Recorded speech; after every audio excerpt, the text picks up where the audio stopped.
What if the summer that changed everything just ended?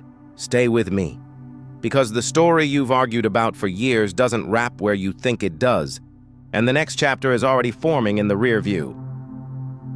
The Summer I Turned Pretty has officially wrapped its final season. On September 17th, the coming-of-age drama that drew in more than 25 million viewers since 2022 closed the book on a story that started at Cousins Beach and spilled into group chats, timelines, and late-night debates. Based on Jenny Han's beloved trilogy, the series followed Belly Conklin as she navigated first love, friendship, grief, and that impossible triangle with the Fisher brothers.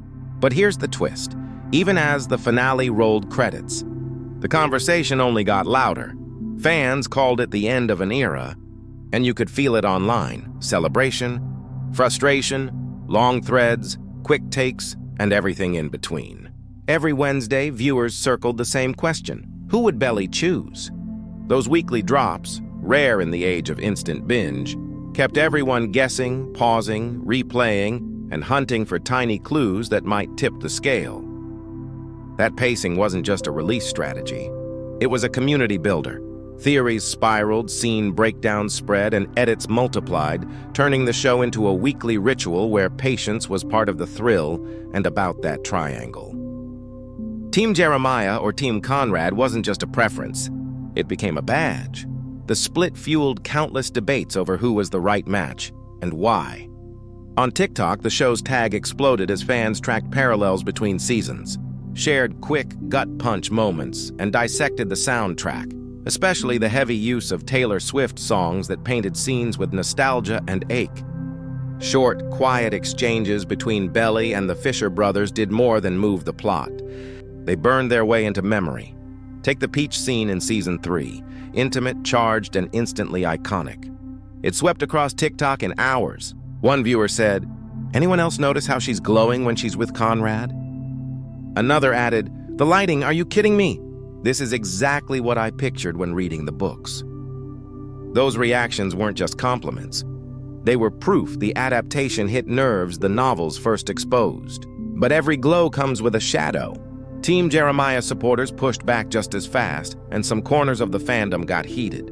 On a Jeremiah edit, a commenter wrote, "No emotionally mature person would be Team Conrad," which sparked a whole new wave of clapbacks and think pieces. Influencer and podcaster Drew Afualo even caught a storm of criticism after sharing her Team Jeremiah stance, later responding, "Any silly takes I may have on a make-believe show should never be factored into anything in real life because it is a fake show."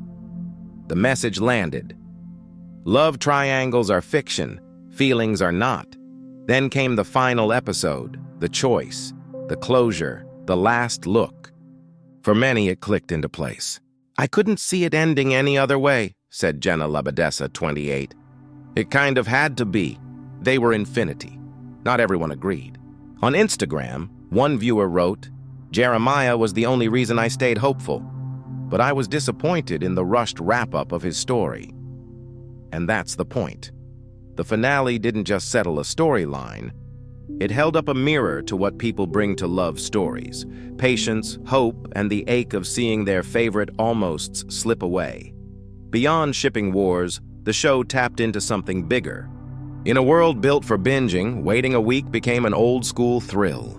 You watched, you wondered, you texted predictions, you compared notes, and you returned together. That weekly heartbeat made the experience feel collective. Meanwhile, the show kept circling its core. Growing up is messy. Families are complicated. First love is beautiful and brutal. Cousins Beach turned into a place where characters changed in plain sight, and where viewers recognized pieces of themselves. Jenny Han's fingerprints were everywhere. Her storytelling voice and presence as executive producer gave the series a steady compass. The result? A world that felt lived in, sun-warmed, and emotionally precise. And just when the ending felt final, another door cracked open. Shortly after the finale, Amazon Prime announced a feature film is in the works to bring closure to Belly's story. No release date yet, but the promise was enough to reignite speculation. "As a fan of the books, I am so excited to see this series continue," said Isabella Milvick, 28. "I can't wait to see what will happen with Belly and Conrad in the future." The message is clear. Summer might be over, but the feeling lingers. Still here?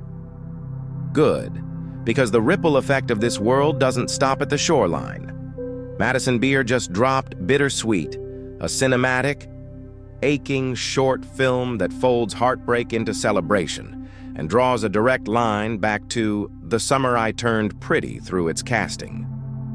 Released on October 21st and co-directed with Iris Kim, the video stars Sean Kaufman, yes, from TSITP, as the ex who closes the door with 2 words: "We're done." From there, the story moves through grief and reflection, then toward something gentler and stronger.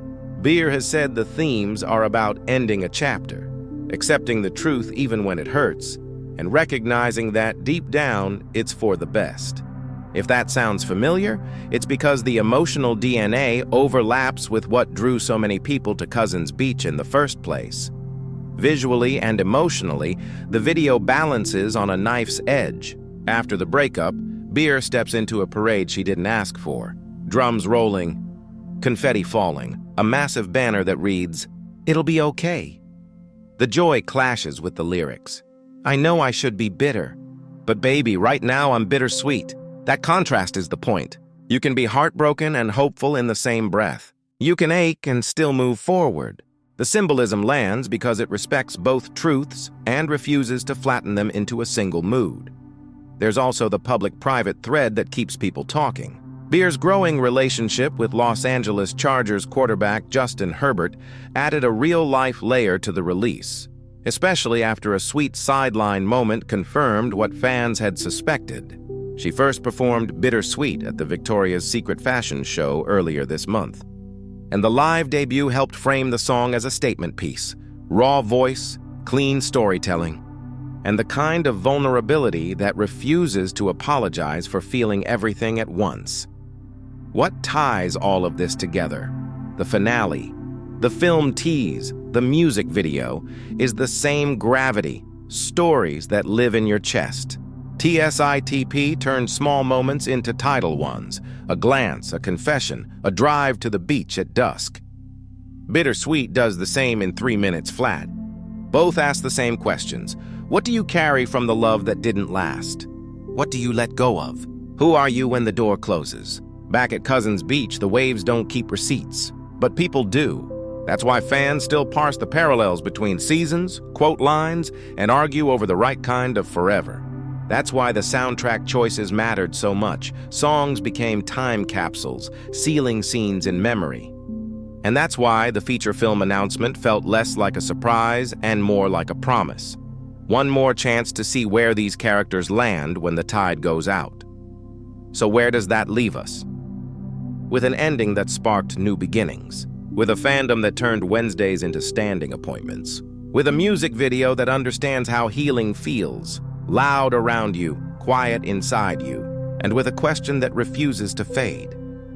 When you look back at the summer that changed everything, are you bitter or are you bittersweet?